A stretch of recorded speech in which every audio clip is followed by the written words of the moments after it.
के औद्योगिक क्षेत्र पीथमपुर में हुए हादसे को लेकर सवाल उठने लगे हैं। सवाल कंपनी में सुरक्षा इंतजाम को लेकर भी उठ रहे हैं। बताते चले कि ऑयल कंपनी में गैस लीकेज की वजह से 3 मजदूरों की मौत हो गई है, जबकि एक मजदूर गंभीर हालत में इंदौर में MY अस्पताल में भर्ती है। वहीं कंपनी मैनेजमेंट पर लापरवाही बरतने के गंभीर आरोप लग रहे हैं। एडिशनल SP विजय कुमार डावर ने बताया है कि मजदूरों को बिना किसी सुरक्षा उपकरण के टैंक में उतारा गया।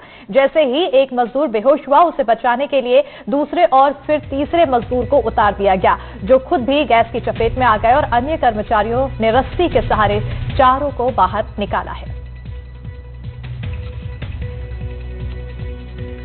तो ये जहरीले गैस की वजह से इनकी मृत्यु हुई, जगदीश, जितेंद्र और सुशील की। ये बहुत ही दर्दनाक का हादसा है।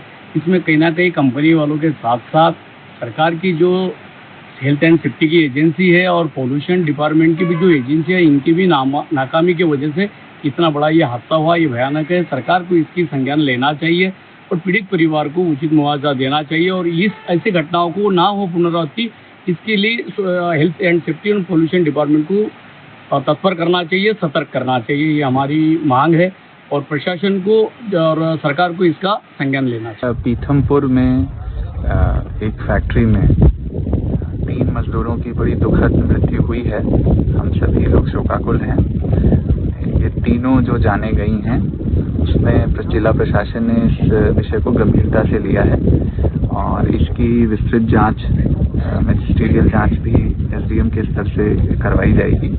यदि इसमें कोई भी कमी पाई जाती है तो आवश्यक जो भी वैधानिक कार्रवाई है वो की जाएगी। तीसरी भट्टी में जब रूटीन वर्क में इनका सफाई का काम चल रहा था, तो उस टैंक के अंदर जब एक आदमी गया तो बाहर खड़े मजदूर ने देखा कि वो बेहोश हो गया है, तो दूसरा उसको बचाने को उतरा।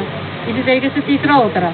जब वहाँ बेहोश हो गए तो फिर चौथे आदमी को इन्होंने फिर भेजा, तो चौथा भी बेहोश हुआ। तो फिर 5वां एक बाहर का एक श्रमिक था कोई, उसको कमर में रस्सी बांध के जब भेजा अंदर, तो वो भी हल्का सा बेहोश होने लगा, तो उसको इन लोगों ने बाहर खींच लिया, उसको तुरंत होश आ गया। और फिर बाकी लोगों को इन लोगों ने रस्सी में पैर में फंदा बांध के पैरों से फिर खींच के बाहर निकाला और जब हॉस्पिटल ले गए तो उसमें से 3 मृत थे। हम तो कारखाना अधिनियम के तहत जो जांच करते हैं, उसमें अभी लोगों को कोई दोषी मानते हैं। किस तरीके की गैसेस हो सकती है, क्या लगता है? गैस जहरीली मीथेन होगी मोस्ट प्रोबेबली।